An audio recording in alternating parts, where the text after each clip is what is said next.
the middle of your screens. They sped through Bihar, fighting for voter adhikar or rights. It was billed as a revolutionary moment in Bihar politics, and Rahul Gandhi was labelled as a Jan Nayak, a none too discreet comparison to the iconic caste crusader Karpuri Thakur of yesteryears. But when it came to it, Rahul Gandhi has been cast away, pun intended, by his own partner. Viru has dumped Jai. Tejashwi Yadav doesn't even consider Rahul Gandhi a poster boy for activism. Instead, it's all about Tejashwi Yadav, as the official MGB poster released today shows. You can see that poster, viewers, on the right.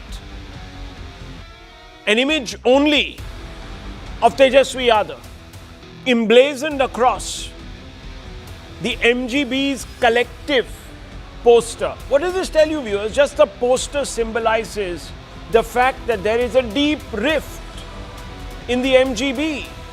The poster marks Rahul's isolation and Tejaswi's elevation as the MBG's #1 vote getter. In fact, he's been declared their chief ministerial face. No surprises there, viewers. And Tejashwi, in fact, wasted no time in making it all about himself. Listen in. हम दिल से धन्यवाद देते हैं कि सभी महागठबंधन के साथियों ने मुझ पर पुनः भरोसा जताया है। इसके लिए सभी हमारे महागठबंधन के नेता हों, कार्यकर्ता हों, उन सब लोगों को दिल से हम धन्यवाद देते हैं। और उन सभी लोगों से ज़रूर कहना चाहेंगे कि जो उम्मीद, जो विश्वास आप लोगों ने हम पे जताया है, उस उम्मीद पर हम ज़रूर खरे उतरेंगे। हम लोग तो शुरू दिन से ही कह रहे थे कि भाजपा के लोग नीतीश जी को दोबारा मुख्यमंत्री नहीं बनाएंगे। अब चुनाव के बाद जनता दल यूनाइटेड को भी ये लोग खत्म कर देंगे, दल नहीं रहे। जो डबल इंजन की सरकार है, एक इंजन भ्रष्टाचार में है, एक इंजन अपराध में है, ऐसी 20 साल पुरानी निकम्मी सरकार को हम लोग उखाड़ करके फेंकेंगे। The decision to field Tejashwi invited a flurry of observations from Prime Minister Modi himself. Listen in, viewers. जो लोग अपने आप को गठबंधन कहते हैं, बिहार की जनता जिनको लठबंधन कहती है, वो सिर्फ लड़ चलाना जानते हैं, झगड़ा करना जानते हैं और झगड़ते रहते हैं। देखा आपने, लठबंधन वालों के लिए अपना स्वार्थ ही सबसे बड़ा है।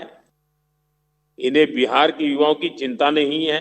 मैं मानता हूं बिहार की 2 पीढ़ी का भविष्य बर्बाद किया इन्होंने। उसमें से बिहार को बाहर लाने में बड़ी मेहनत पड़ रही है, लेकिन हम लोग कर रहे हैं। हमने 2014 के बाद से बहुत मेहनत की है। एनडीए ने जंगल राज के अंधेरे से निकालकर बिहार को विकास की नई रोशनी में लाने का काम किया है। आज बिहार में हम नक्सलवाद, माओवादी, आतंकवाद को समाप्त करने की तरफ बहुत तेजी से बढ़ रहे हैं। बिहार के नौजवानों के भविष्य को सुरक्षित करना हमारा कर्तव्य है और हम इसके लिए पूरी ईमानदारी से काम कर रहे हैं। By invoking the specter of Jungle Raj, the Prime Minister isn't exaggerating. Tejashwi Yadav is, after all, out on bail. And when he was Deputy Chief Minister not so long ago, crime did spike under his nose. Can someone who's facing grave charges assume the moral high ground on corruption, viewers, as Tejashwi Yadav strove to do? Can someone who owes his elevation to his surname distance himself from his family's linkage to crime? You remember even Rahul Gandhi, viewers, when he was an ordinary member of the Congress party, tore up a very cynical attempt, I'm not saying literally, but criticized a very cynical attempt by the UPA to pass an ordinance that would have created a shield around Lalu Yadav. Viewers, Tejashwi Yadav, and here are some facts. In the IRCTC hotel scam, he's a co-accused with Lalu and Rabri, charge sheet filed in 2018. Land for job scam, granted bail on October 2024 in ED-linked money laundering case. The courts in both these instances have read through the charges and said prima facie there's evidence to continue prosecution. Lalu Prasad Yadav convicted in 5 forest scam cases. Then there are other cases pending before the CBI court. Patna, illegal withdrawal from Banka Bhagalpur Treasury. There's the IRTC hotel scam in which Lalu continues to be an accused. Alleged quid pro quo for land. Trial begins October 27th in 2025, viewers, just in a couple of days. Land for jobs scam. CBI and ED probing alleged exchange of land for railway jobs in 2004, 2009. Rabdi Devi, co-accused in the IRCTC hotel scam and land for jobs scam. Misa Bharti, Tejashwi's own sister, in 2017 ED charge sheeted for money laundering via shell firms, Michelle Packers and Printers, also named in land for jobs charge sheet. But while Tejashwi's merits and demerits will now be scrutinized by one and all, specifically the voters, it's abundantly clear that the MGB considers Rahul Gandhi a liability. Otherwise, why wouldn't Tejashwi have been magnanimous enough to share space with Rahul Gandhi? Why wouldn't Rahul Gandhi have been projected in official MGB communications? These facts prompt questions. Has Tejashwi forced Rahul out of the picture because he considers the latter a liability? Can someone billed as Jan Nayak in Bihar be marginalized from his own movement if he was really a force for change? Is the face of taint India bloc's only offering to the people of Bihar? Because there are some of these questions. Also, of course, the questions that go out to the BJP, specifically this, viewers. Will they take up Tejashwi's challenge and appoint Nitish Kumar as the designated official chief minister for Bihar? These are questions that must go out, viewers, and let's begin this conversation. I want to first begin with Ashwani Mishra, leader of the Congress party. And I want to bring in straight after that Sanju Verma to rebut. Now, Ashwani Mishra, I have to ask you a very simple question. Rahul Gandhi has been called Jan Nayak, which is a none too discreet allusion to whom? Karpuri Thakur. But here, viewers, and Mr. Mishra, he's been exorcised from his own movement. Rahul, how naive that question is, that why Rahul Gandhi is not present in poster. Rahul Gandhi is present in everyone's heart in Bihar and the entire nation. How much does the Congress vote share? How much is the Congress vote share?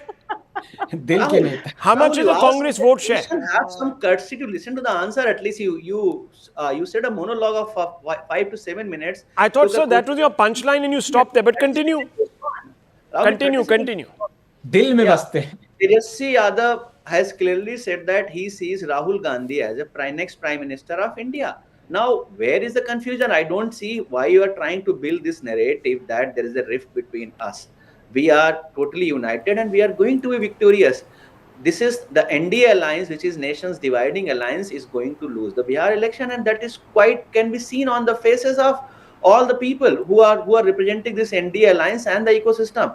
Can you ask NDA alliances that they can say that Nitish Kumar will be their CM candidate? Even if they say that, because they said the same thing about Eknath Shinde also before election. But look at where Eknath Shinde is not the Chief Minister of Maharashtra. So even if BJP promises, which I am sure they will not promise, they will not be very sure that Nitish Kumar will be the next CM of NDA government. Though I am very confident they are not coming in power, they will hardly get 40 odd seats.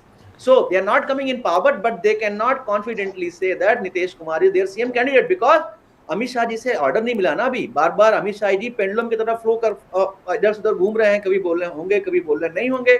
So NDA is the most is in position which is most confused state right now.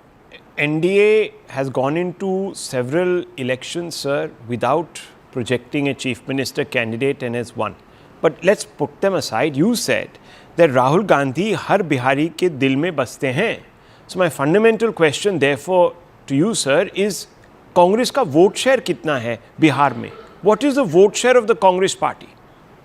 Today is 23rd October. 14th November is Sir, not I'm asking you, what has been the vote share of the Congress party? Should I tell you? Wait for people's mandate. No, one second. Ashwani Things Mishra, has changed. what is the Congress's... Sir, hang on. You didn't say वो बसेंगे. You didn't say Rahul Gandhi... हाँ तो है ना, तो मैं इसलिए आपसे पूछ रहा हूँ, आज की बात तो है नहीं. सालों की बात है ना, कि बसे हुए हैं उनके दिल में. तो मैं आपसे ये पूछ रहा हूँ, कांग्रेस पार्टी का वोट शेयर कितना है बिहार में? Rahul Gandhi is the icon of social justice. Okay. He is Jannayak and people see him as Jannayak. Okay. You wait for 14th November for the results. Okay. This NDA government will be wiped out because इनके जो दो engine हैं, that is the Congress's vote share, single digits, 9.48%. 9.48% in 2020, the Jannayak. That is bringing about a revolution, viewers, is about 2/3 of even the JDU, half of the BJP, and less than half of the RJD. Viewers. Start having fair election. 9.48%. So RJD got 23% and Congress got 9.48%. Others have got 26.9%. So इसका मतलब RJD भी. You have already disenfranchised some 80 lakhs votes. Have you forgotten? One second. If it was a fair and unfair election, viewers, then why did the RJD and the JDU form the government in Bihar in 2020? Have completely fair election. No, but why? Why did they form the government?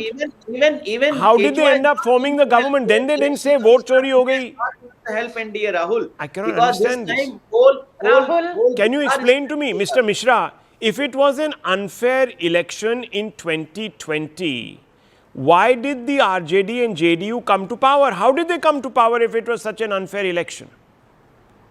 If it was a fair election, they did not need a coalition. We could have come to power with full majority. And I am telling you, they didn't need a coalition, but you shared seats with the JDU. आपने फिर पूरी सीटों पे लड़ना था. Parliament because of people's Oh mandate. my God. RJD, JDU and Congress then shared the seats. Viewers, they went in as a coalition.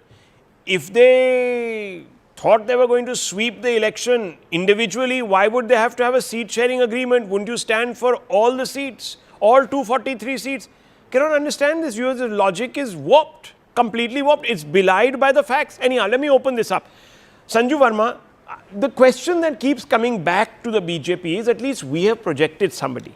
There will be a referendum on that person. Whether it is Tejashwi or anyone else, the VIP chief, at least we put the people on the masthead and we said vote for them or don't vote for them. We made a clear intent. Why haven't you projected clearly Nitish Kumar? Rahul, let me get this very, very clear across to your audience, which is the biggest stakeholder in debates such as these, and you're a seasoned journalist to know this.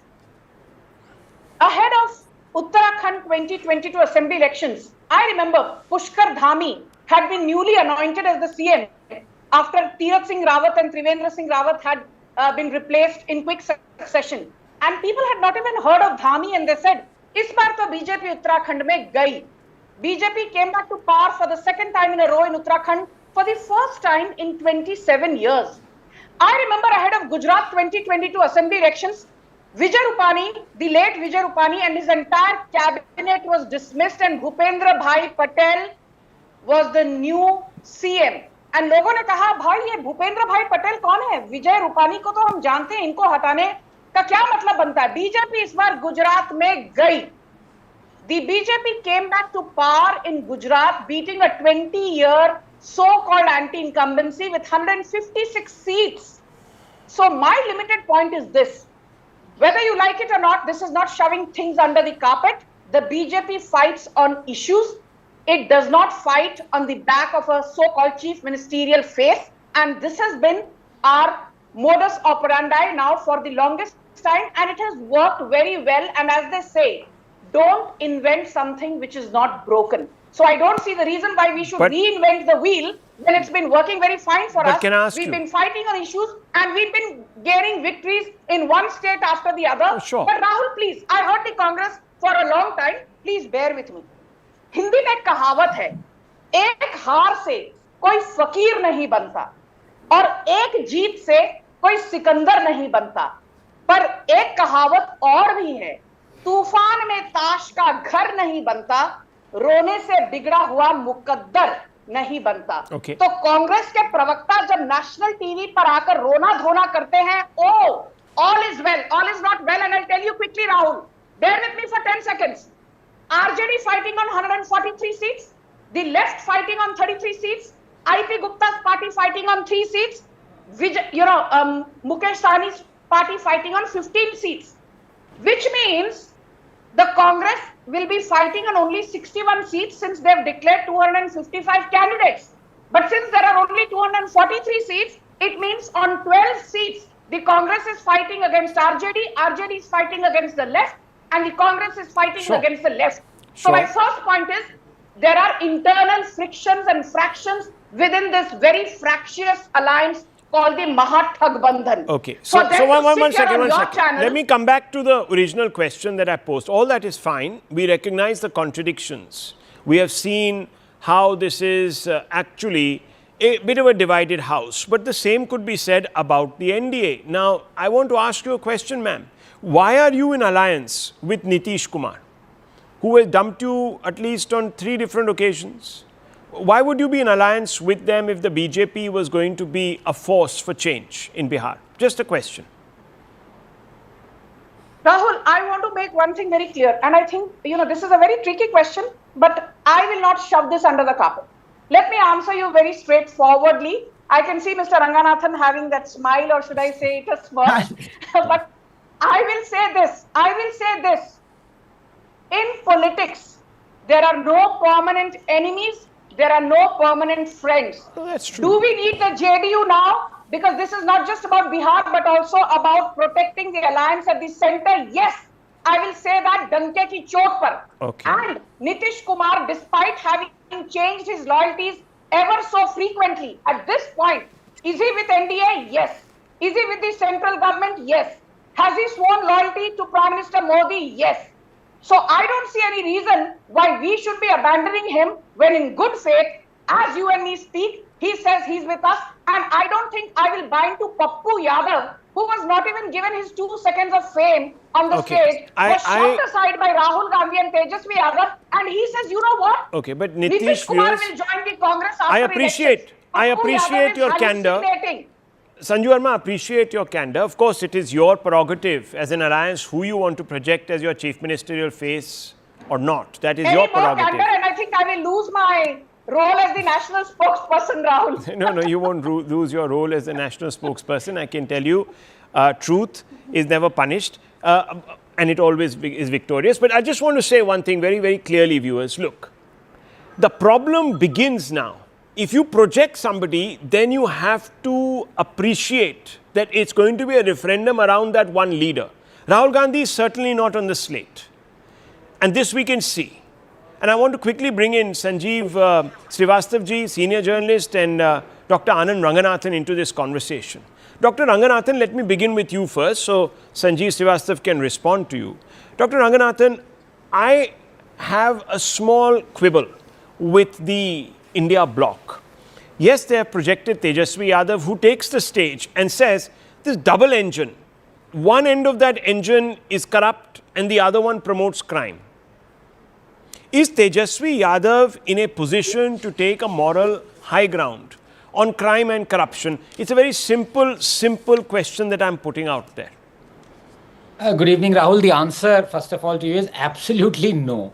But good evening to my fellow panelists. And at the outset, let me congratulate my very dear friend Sanjuji for being very candid and being broadly correct on the other point that she mentioned. For example, yes, it is true that broadly speaking, BJP does not declare its, prime chief ministerial candidate in most elections that it fights.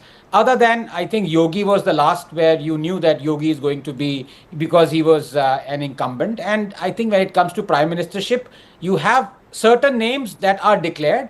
Other than that, the OCD in me every day gets up and tries to find out who is the chief minister of Rajasthan, Madhya Pradesh, Chhattisgarh, Odisha. So such is the Russian roulette that Modi ji plays, that even BJP, Sanju is right, even BJP leaders don't know who is going to the next chief minister, Haryana and Gujarat included. So she's right there, which is a good thing. That means the voters are electing not on image, except a few of Modi and Yogi, but largely on the issues on which BJP is promising to fight, which is a good thing and should be encouraged.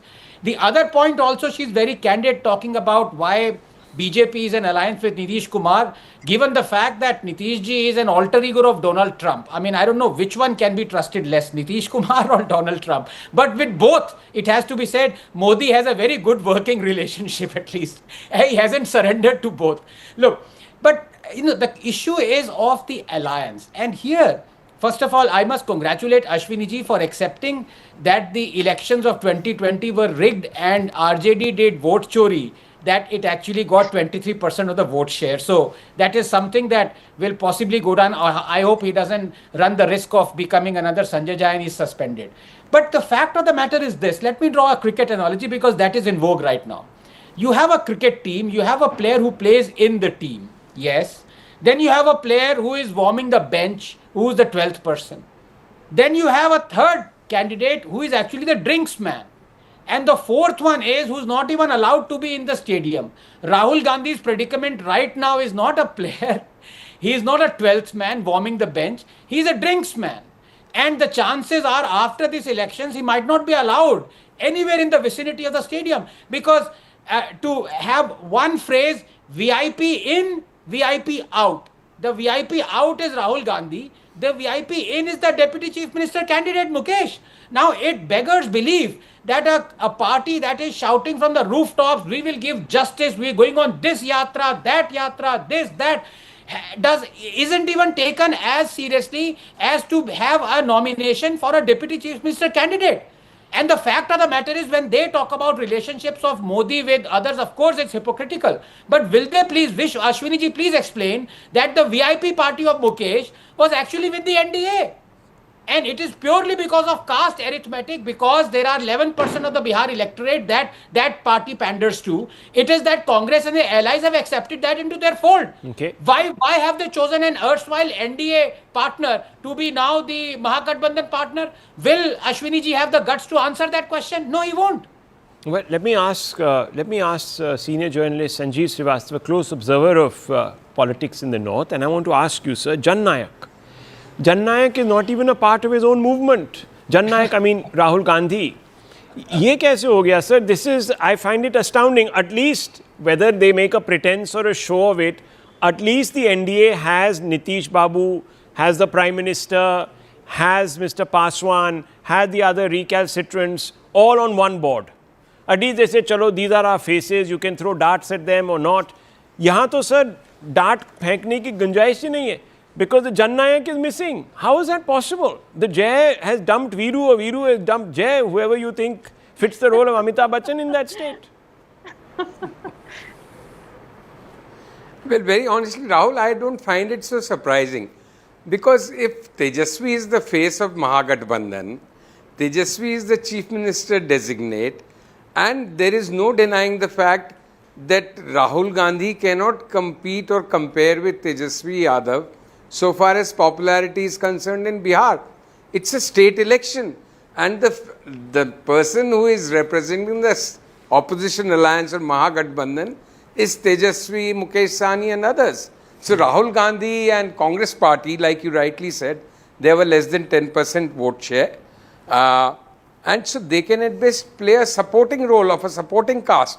And in a poster, which is being so much talked about as Rahul Gandhi being thrown out or discarded, in a poster, I think it makes eminent sense to put your best foot forward. And for right or wrong, the Mahagathbandhan has decided Tejashwi is their best bet. So they are going whole hog with him. What's the big deal in that? I'll tell you. So, and Tejashwi thanked Rahul Gandhi.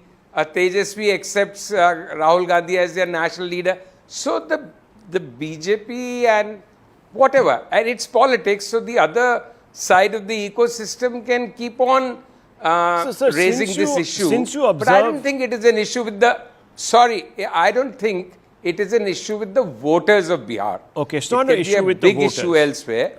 But Okay, the voters so are you voters then will be either conceding? voting for or against Tejashwi Yadav. No, but Not for or against Rahul Gandhi. Sanjeev ji, then Yeah, अपनी yeah, moped sure. पे, अपनी moped Sir, पे sir. Rahul Gandhi ने, why did he make the voter interest the principal platform on which to contest this election? He framed, look at them. He's together there. They went on this massive vote adhikar yatra, if you remember, which was, I believe, put together by certain very, very erudite academics in the Delhi Latvian circle who are top psephologists and so on and so forth. So all of this was very carefully put together, and then there was also a campaign to nominate or at least suggest that Rahul Gandhi was a Jan Nayak. Now, I don't understand. If that is the elemental campaign plank, he should be part of it to take ownership. You were saying that, okay, you know, the Congress had a vote share, but the VIP, the Vikassheel Insaan Party, has a vote share of even less than the Congress, yet they have the Deputy Chief Minister's kursi. ये कैसे हो गया, sir? Congress को Deputy Chief Minister की भी कुर्सी नहीं But मिलेगी. yes, how does it matter? Frankly, the main purpose of the Mahagathbandhan is to defeat the NDA Okay. and the BJP. Can I And come Sir, here, now, Rahul? now all their opponents when the are boot is on the other foot, fully it within becomes a their problem. political right. Okay, all this to while, pick- I remember No, when no, you no, went no. into It the is not a Maharashtra problem. elections. When We the India bloc went into the Maharashtra elections, there was this feverish speculation. They were beating their breasts over Mr. Shinde and his prospects going into the future, saying, "Arey, will he be CM?" Today also Nitish has become the main point of contention. So वो today बनेंगे नहीं बनेंगे, Nitish तो is उस also तरफ an हो issue. सकता है. हाँ, तो Rahul? it is a valid issue. It is a valid issue which Tejashwi has raised, and I was. But it doesn't listening apply to the India bloc. Sanju ji, and what doesn't it apply? India bloc has announced its chief ministerial face. It is the I quickly ruling come in, party, the please? NDA, which hasn't declared its chief minister's face. Okay, two And quick both- responses and we Sanju, move just on. 1 minute. Yes. Both what Sanju ji was saying about Pushkar Dhami and Bhupendra Patel, they were the sitting chief ministers, even if they were not announced. Here, the sitting chief minister is not being talked about as I need to the come in very likely. Okay. Well, please do. to be fair, he has been declared as the chief ministerial face of the election. What remains to be unsaid is whether he will continue But to not be post-election. in a post-electoral scenario, which I would Rahul. suggest would be a democratic decision left to the legislators of the alliance, who they pick.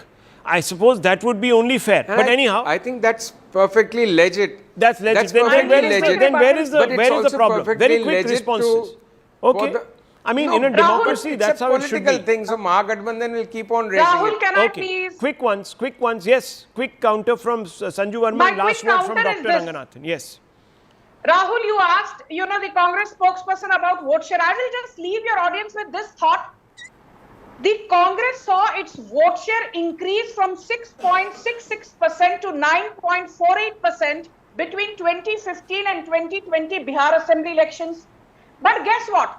The Congress saw its seat tally fall from 27 seats to 19 seats, a 30% fall despite a rise in vote share. But look at the catch. In the case of BJP, our vote share actually fell from 24.42% in 2015 to 19.46% in 2020, but our number of winnable seats rose from 53 to 74, a 40% rise. What does that tell you? It tells you the ability of BJP to translate vote share into winnable seats is unmatched. Okay, but let me also unparalleled, put this and election. That is what will win us Okay, elections. Okay, but let me also tell you that the difference between the MGB and the NDA was less than 1%. It was about 0.6%, if I'm not mistaken, total. Yes, Dr. Ranganathan, quick point, and I need to move on. Yes. No, very quickly, I think Sanjeev, what he says, carries credence, especially for just a couple of points. Number one,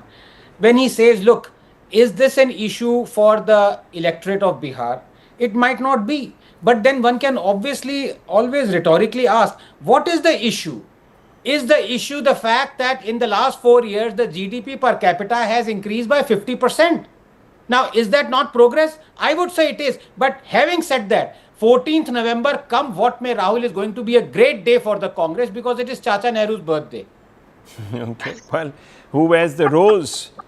And will the rose, as they always say, viewers, there's always a thorn in the rose bush. Who will be the thorn in the rose bush? Who will be the thorn in the flesh? That is the question. I leave it at that, viewers. Let's move on, because there's a very important story and it's been gaining a lot of traction. Everyone is talking about it. Prime Minister Narendra Modi and US President Donald Trump exchanged Diwali greetings during a phone call on Wednesday, 22nd October. That was just about 2 days ago, in the backdrop of recent diplomatic strain between New Delhi and Washington. The two leaders were expected to meet this week during the ASEAN summit in Malaysia's Kuala Lumpur, along with a slew of other world leaders. However, Prime Minister Modi has decided to attend the ASEAN session virtually. India will be represented in flesh by EAM Dr. Jaishankar, the External Affairs Minister. The Prime Minister posted on X to confirm this. He said, look forward to joining the ASEAN-India summit virtually and to further deepening of the ASEAN-India comprehensive strategic partnership. Unquote. Even before the news could sink in, the Congress unleashed a volley of jabs at the Prime Minister. The Congress accused the Prime Minister of running scared of President Trump. It's released also, of course, viewers, a AI-generated video, which you can see on the right of your screens, with the Prime Minister genuflecting virtually before Trump.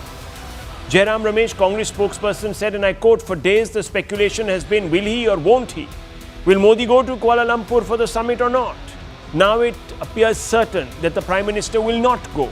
It means that the loss of so many opportunities to hug and get photo ops with world leaders or to flaunt himself as the self-styled Vishwaguru. The PM may well be recalling the old Bollywood number, Bach ke rehna re Baba, bach ke rehna re, unquote. Here's the Congress criticism. Some are saying verges on the churlish. Diplomacy is not showmanship where optics matter more than outcomes.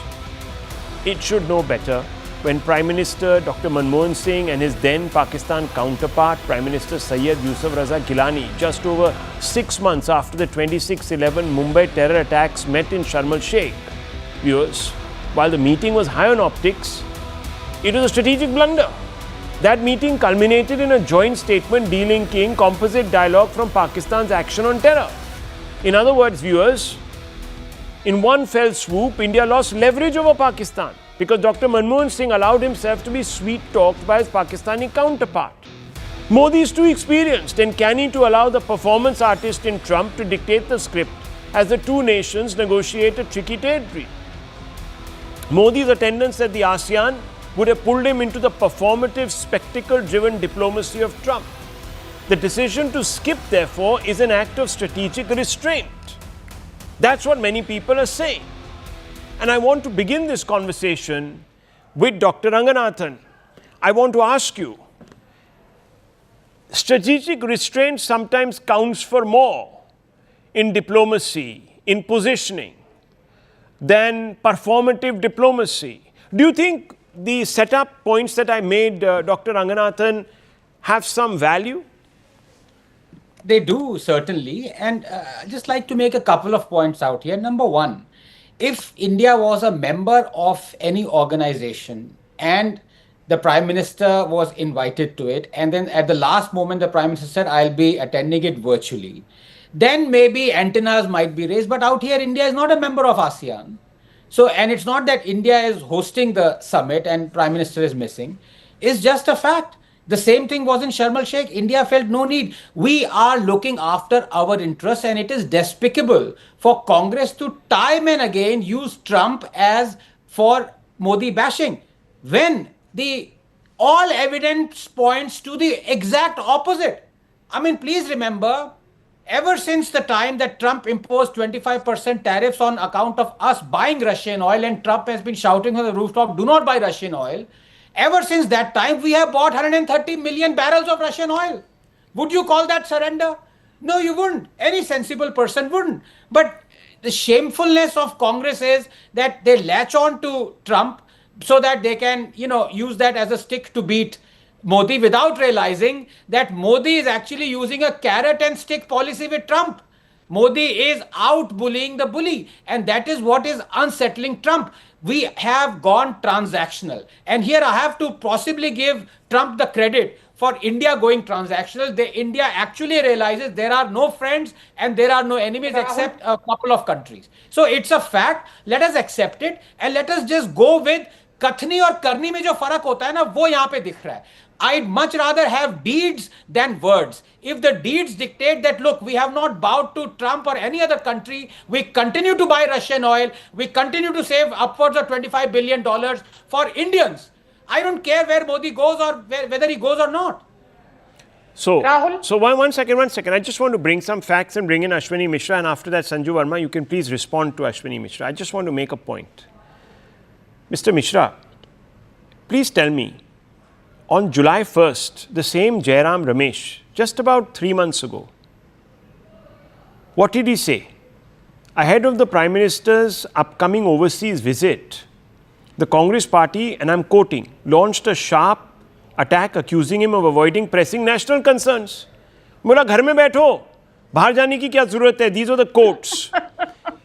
They said that he was on a jaunt and he dubbed Modi the super premium frequent flyer Prime Minister, Ashwani ji. And he said, when the going gets tough, the self-styled toughs get going. Suggesting that Modi is fleeing from critical domestic issues that requires immediate attention. Now, Ashwani ji, the Congress says कि यहाँ पर inflation बढ़ा हुआ है, unemployment is at record high levels, economy is in a shambolic state, that our entire defense capacity is weakened because the Prime Minister hasn't been devoting time to replenishing our air force. कितने pressing concerns and domestically, and you want him to go to ASEAN? To do what? So how can in 3 months the Congress have a completely different position on the Prime Minister's foreign travels abroad? Can you explain? Kya Jairam Ramesh, does he have some sort of a disorder?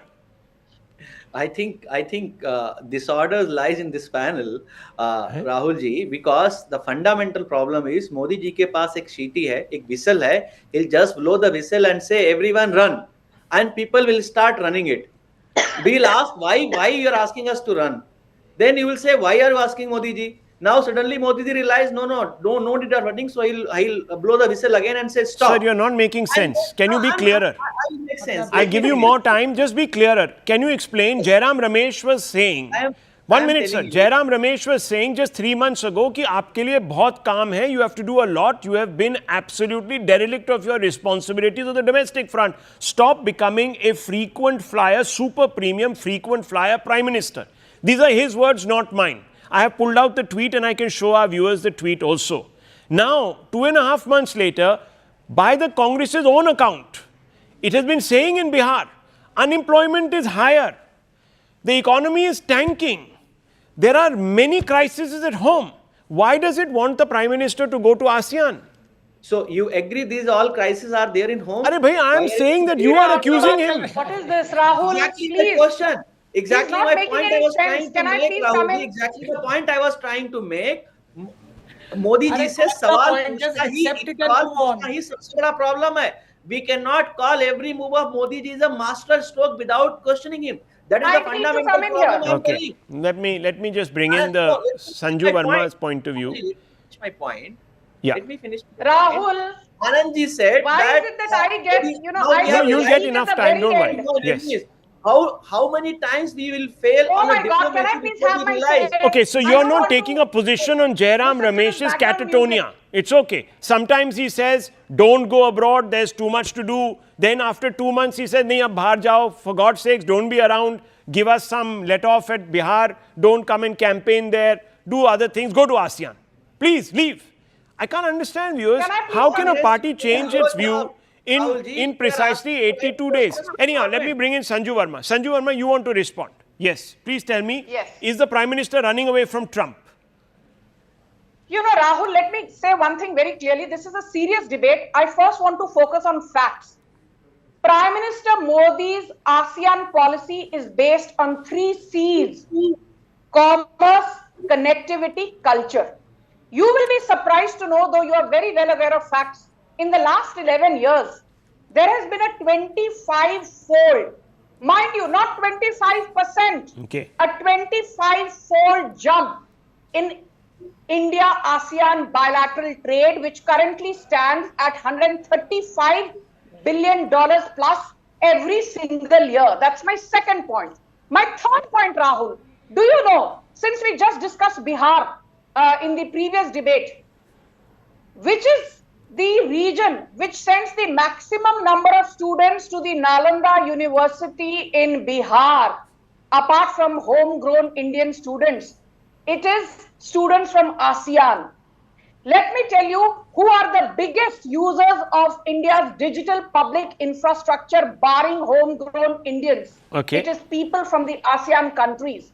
Be it the ASEAN-India Cyber Dialogue signed in 2023, be it the ASEAN-India Green Hydrogen Dialogue signed in 2023, be it the ASEAN-India Digital Public Infrastructure Dialogue signed in 2023, or for that matter. Can I finish? This is not done. I did not heckle anyone. Mr. Mishra, I'll lower your fader. Let her finish. Yeah. She didn't interrupt you. Yes. You didn't give me that. I want to specify one thing. Please keep quiet. Don't be rude. मैं आपसे ज़्यादा चिल्ला सकती हूँ, बदतमीजी मत करो. Okay. I want to tell this thing to Jairam Ramesh. If Jairam Ramesh understands foreign policy, Rahul Shivshankar is Ricky Martin, Anand Ranganathan is Elvis Presley, Ashwani Mishra is Phil Collins, Sanju Verma is Taylor Swift. Unfortunately, that is not how it works. But I want to say one thing to you very quickly. I focus on facts. Do you know which is the first region with which we signed a comprehensive economic trade agreement called the CETA? Yeah. It was the ASEAN in 2022, followed by Australia in 2022. But what is the point? Followed by the FTA with UK in 2025. But Rahul, 10 seconds more. 3 visits to Indonesia by Prime Minister Modi in 2018, 2022, 2023 to focus on maritime security. Jairam Ramesh ने कहा, इसकी क्या जरूरत थी? 3 visits to Singapore in 2015, 2018 and 2024 by Prime Minister Modi to boost economic and fintech relationship. I get it. So you're saying that the involvement with ASEAN has been, through all these examples she has been saying, has been intensive in fact. And if he misses one like he has done in the past, it doesn't really matter. No one is running away from everywhere. There is continuity. But viewers, I have something to confess. I lied to you, actually, about this Jairam Ramesh. Jairam Ramesh did not make a jibe. He made a jibe 82 days back, but he also made one just 50 days ago at the Prime Minister, saying, Manipur mein itna crisis hai, why are you going to Japan and China? So actually I lied, it was not 82 days, but just 50 days ago. So he's quite schizophrenic, actually. So sorry, I missed that. I was just informed. Rahul, hats off to your guts. Now you might see Jairam Ramesh trolling you. He might give you lessons in you can't troll a fact. I just want to move on, viewers. I want to move on because I have something important to share with you, viewers, and it's more of a comment on where we are at right now. Remember these pictures, viewers? Hundreds of women's rights activists on the right, you can see them seeking parity for women. They picketed Sabrimala and other Hindu temples that didn't allow women devotees through their doors. They said this Taliban-like mindset ostracizes 50% of the population. None of those gender parity, pro-choice warriors are speaking up now when videos of segregation in classrooms from Kerala to Maharashtra are going viral. Look at those pictures in the middle of your screens. Burqa-clad girl students cloistered in a cloaked special enclosure in a classroom. It's almost as if they are a blight, a presence so corrupting that they need to be hidden away, stripped of their female identity. The women seen in these videos have no choice but to participate in this medieval morality play. If they don't conform to this uniform of invisibility, they can't afford the class. They won't be able to attend it. They can't get a stab at betterment. They can't improve their lot in life. The trouble is that no one is acting on this outrageous act that is forcing these female students, the underlying word is forcing, there is no choice here, into accepting invisibility and virtually second citizenship. This is not, viewers, Afghanistan, Taliban. This is happening in India. Segregation in a classroom, in a place of learning, in the most secular context, in the secular space. And these are tutorial classes. Dr. Ranganathan, what do you make of this? Rahul, today it is segregation, tomorrow it is another nation. But yet again, we are snaring the fundamentalists but sparing the fundamentals. Because segregation of sexes, or it's called ikhtilat, is encouraged in the Quran 33:53 and explicitly commanded in the Hadith. Sahih Muslim 440, Sunan Abu Dawud 484, Sahih Bukhari 837, 875 to 323006. Look, Yogi Adityanath is absolutely right when he asserts that political Islam is not only hurting Sanatan Dharma, it is changing India's demography. Except that even though he is Yogi, he doesn't go far enough. Let me do that for him. Rahul, there is nothing like radical Islam or political Islam. It is just Islam, and we are seeing the face of it. And the day a democratic nation decides to be multi-religious, with one of the religions being Islam, its fate is sealed. In that it will inevitably turn uni-religious, with that religion being Islam. Remember what Dr. Ambedkar said? Islam is incompatible with local self-government because the allegiance of a Muslim does not rest on his domicile in the country which is his, but on the faith to which he belongs, unquote. Remember what Tagore said? There is a religion in earth with distinct enmity against all other religions, and that is Islam. It is not just satisfied with observing its own religion, but is determined to destroy all the religions. Look, Rahul, the issue is not about people following different religions or one religion more than the other. As long as everyone loves and respects India and each other, why should it matter what religion one follows?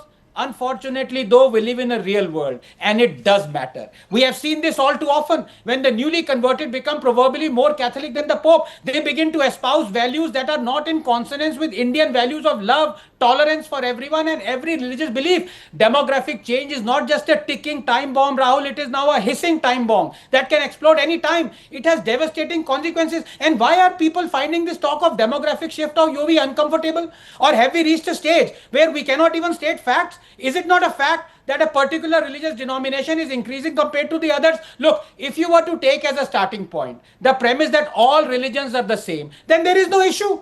Because under that premise, if one religious population can be the majority, why can't it be the other? But the fact is, all religions are not the same. Some religions exhibit, as you have seen, predatory, supremacist, exclusivist views and practices. And the truth is, if such a religious denomination becomes majority population, it begins very quickly dictating its social practices upon others. There are now some schools in Jharkhand that now have Friday as a holiday instead of Sunday. We've seen what happened in the Kashmir Valley. The sitting chief minister even called for stoning as a punishment there. We have seen the state of homosexuals and atheists and women under the majority of such religious denomination. Atheists are condemned to death in 13 Islamic countries. Homosexuals are caned. Women discriminated. That is an issue for India. Just 30 seconds. Look. Changing demography shifts a government's decision towards appeasement. Look at what the demographic shift has achieved in Muslim majority areas. Hamas terrorists are streamed live in Kerala to deliver speeches. Terrorists like Nasrallah are celebrated. Tens of thousands who can't even point out Lebanon on a map are mourning the death of a terrorist in Kashmir. Why? So let us stop being ostriches. Because the sand is no ordinary sand, Rahul. It is quicksand. There is a parallel world, Rahul, that is inhabited by millions of Muslims. A world where they are no bound by rules, morality, ethics, propriety by which they want the rest of us to be bound by. Because their morality, ethics, conduct is not dictated by man but by God. Let us be under no illusion. The situation is intractable. 10 seconds. I spoke for tolerance. You cut off my tongue. I wrote against hatred. You cut off my hand. I walked towards liberty. You cut off my legs. I heard the dissent. You cut off my ears. I bowed to justice. You cut off my head. Of what was left of me, you befriended. So let me ask Tausif Ahmed Khan Saab, straight question. Sir, the RSS is criticized by many political parties in the opposition for being agnostic to women interests. The RSS, they say, is agnostic to women interests.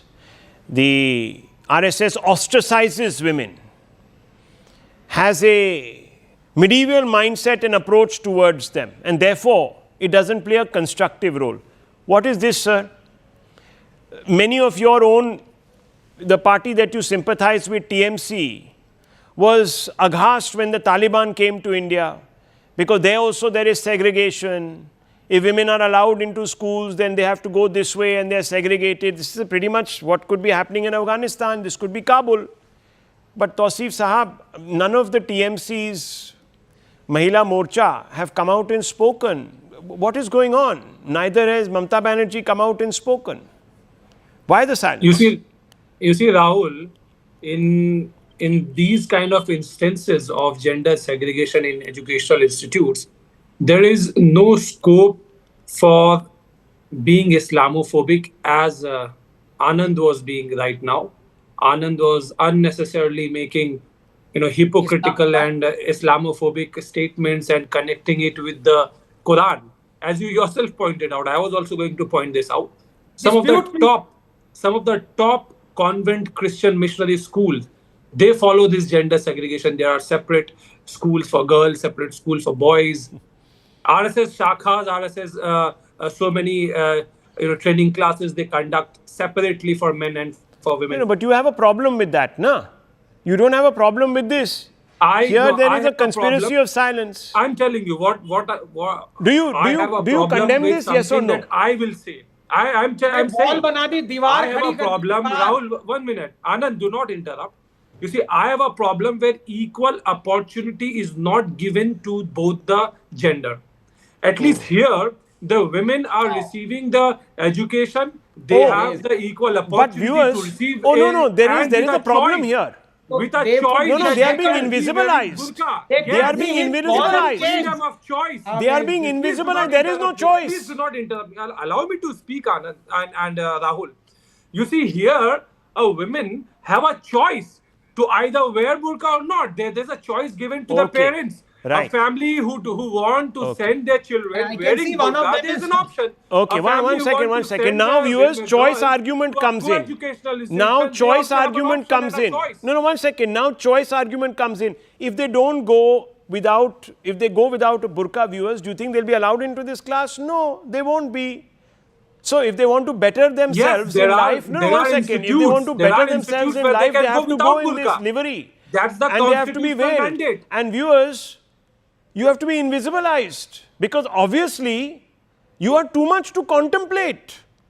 You will arouse all sorts of crazy passions. You will be a distraction in the class. Honestly, this viewers is morality. Once a medieval morality which is being foisted upon a person. There is no choice here. Who does Hariwala? Let me ask you, where is the choice here?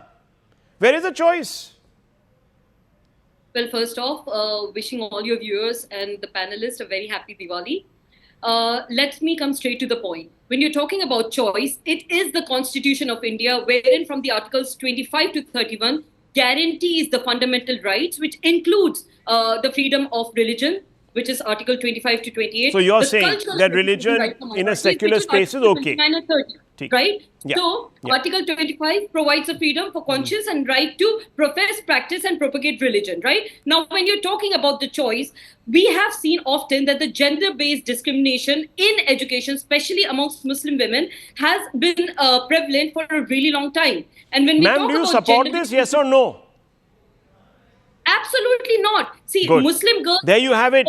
There you have it. So, are they being forced? Are they being forced? Absolutely not. They have a choice to not study in this particular education. So viewers, you have a choice. If it's a very good school and they are implementing, or there is a very good tutorial class and they say that we are not going to be forced into wearing a niqab or a burqa, please get out, stay out. You're not entitled to the education. Viewers, the education comes with a string and that string is prescribed in a religious scripture. That's all I want to say. We'll end this debate. There's nothing more to be said. The lady herself has admitted. There's nothing more to be said, viewers. But I will continue to call out the silence of an ecosystem that gets all lathered up when on the Hindu side, women are not given their due. Why is there this selective silence? Let's ask that question, viewers, and I leave you to ponder it. I'm coming to this short break. Don't go away.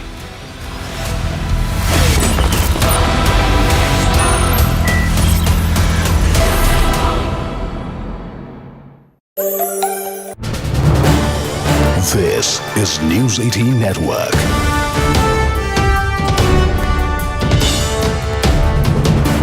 India's largest news network. Pakistan or DLP, Pakistan Prime Minister Shahbaz Sharif will chair Federal Cabinet meeting to discuss the same. Pakistan Federal Cabinet will be discussing key issues, which also includes a ban on TLP, on Pak-Afghan ceasefire discussions likely expected. Afghan refugees, repatriation and overall security situation in the country. Because do remember, overall the situation remains tense still. Sources also adding that the federal government is adopting hard state policy against extremist religious groups. And Pakistan Defence Minister will be briefing the federal cabinet on the Pakistan-Afghanistan ceasefire as well. Immediate agreement in Doha last week. All of that on the agenda. The federal cabinet will then discuss the new Afghan policy, which Pakistan drafted after Afghan Taliban foreign minister's India visit. Going across to Akanksha Swaroop, who joins us with more details. Akanksha, we've seen the kind of protests that have been staged by the TLP in the recent past and the crackdown that's come in from the top in Pakistan against the same. But tell us a little bit about what all could be discussed through the meeting. We've broadly laid out for our viewers the key issues that are going to be put on the table, but what's expected as a result of this? Right. Krithvi, in inputs that have been shared by Securities Editor Manoj Gupta, what we are learning is that the federal cabinet will also be approving the terms of reference for the next round of Pakistan-Afghan ceasefire talks that are all set to take place on 25th of October in Istanbul.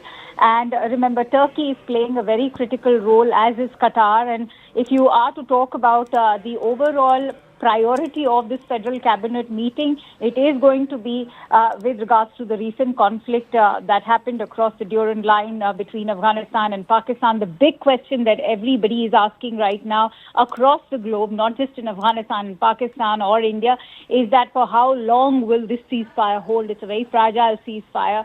So the federal cabinet will also be discussing the new Afghan policy, which Pakistan drafted after Afghan Taliban foreign minister visit. Remember, Amir Khan Muttaqi was in India, and that has really ruffled feathers within the Pakistan deep state and the Pak establishment. The recent Durand line conflict has rattled Pakistan significantly. The Pakistan Defence Minister Khwaja Asif is all set to brief the federal cabinet on the ceasefire with regards to the immediate agreement that was struck upon last week in Doha. And they are adopting a hard state policy against extremist religious group that, of course, also refers to not just TLP but also the TTP. But a key decision to ban a religious party like Tehreek-e-Labbaik is also likely to be discussed, and it's likely to take place also, is what top sources have told CNN News 18 and Manoj Gupta. As you also shared, the Pakistan federal government will be receiving the Punjab provincial government's proposal and the recommendations to ban Tehreek-e-Labbaik Pakistan Party. But remember, this federal cabinet meet is also to discuss the overall situation in the country. They are violently cracking down on the Afghan refugees as we speak within Pakistan.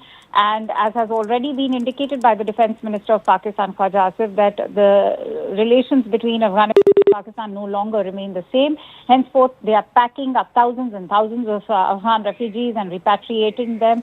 In fact, many of them were residing in various bastis as far as the Sindh province is concerned since the 1980s. And so they are all being sent back. That is also going to be one topic of discussion. But Pakistan is going through this internal security tussle, whether it is from the Durand line as far as Afghanistan is concerned. Look what's happening in Pakistan-occupied Kashmir. There is bound to be a parliamentary sort of intervention taking place in the days ahead as far as the POK government change is concerned. They are already battling insurgency at the hands of the Baloch. So a host of issues over there and also indicating an internal security lapse and failures by the Pakistan army under Asim Munir. Okay, many thanks, Akanksha, for joining us with all those details. Do want to take in an expert take on this. KP Fabian joins us for more. He's a former diplomat, so he's going to come in and tell us what he makes of the ongoing situation. Pakistan on the boils.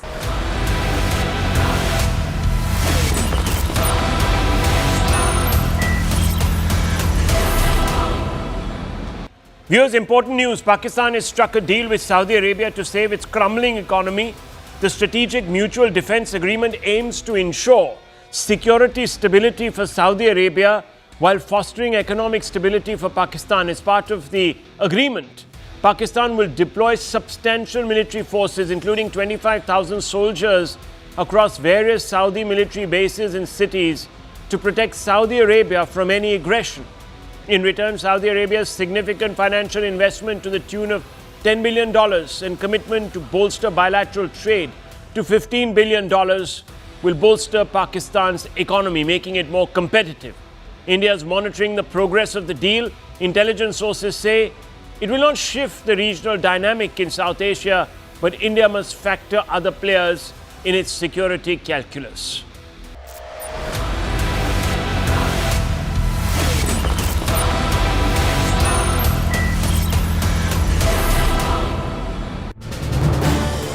This is News 18 Network.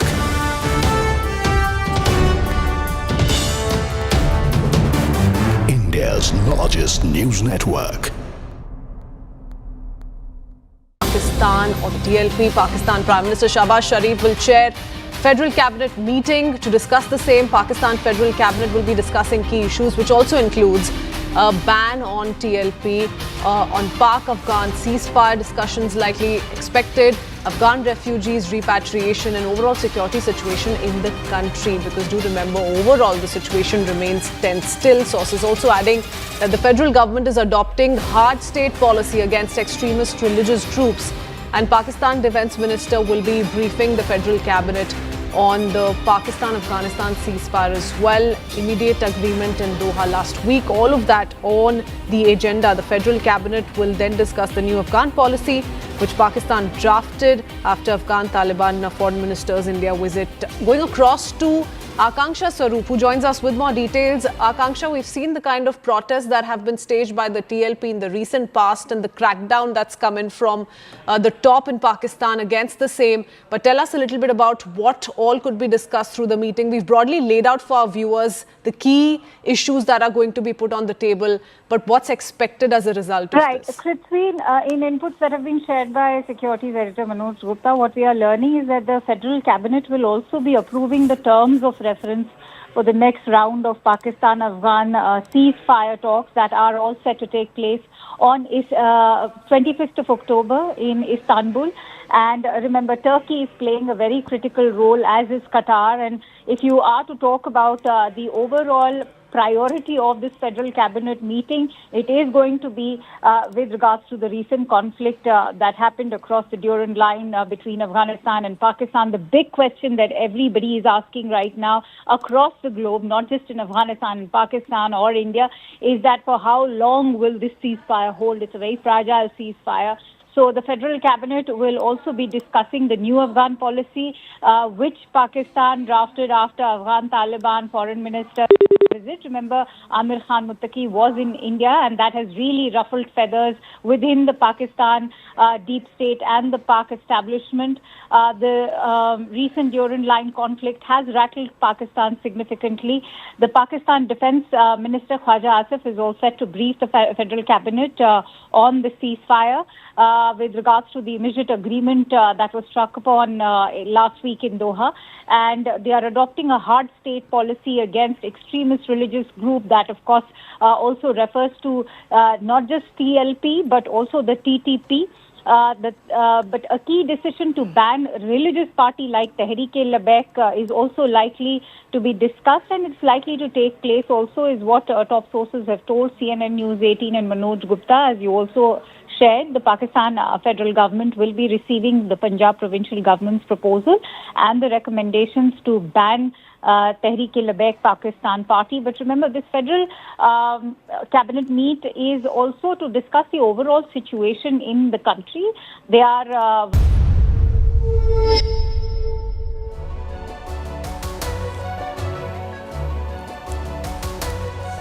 Hello, Namaskar. This is First Post and you're watching Vantage with me, Palki Sharma.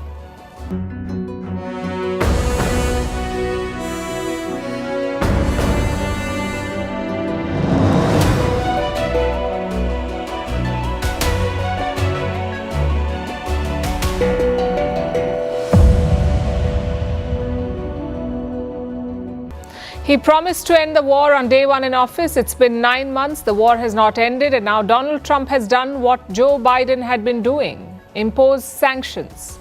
Only this one is worse. Trump has sanctioned Russian oil. This could wipe out up to 5% of global supplies. Will prices go up? And which countries will be the worst hit? We'll bring you the full story tonight. In China, they're writing a new chapter in de-dollarization. Beijing is making an aggressive push for the yuan, but can it really take on the greenback? In India, the government is taking on deep fakes. It's proposing an AI label to mark synthetic or machine-generated content. In South Korea, they've built their most powerful missile yet. They're calling it the Monster Missile. We'll tell you all about it. Also in focus, why the US has launched strikes in the Pacific, what is Saudi Arabia's kafala system and how its end impacts millions of migrant workers. Plus, celebrating an environmental success story. India's forests are growing, coverage has improved. It's a rare piece of good news in the age of climate change. And finally, is your bubble tea safe? New reports talk about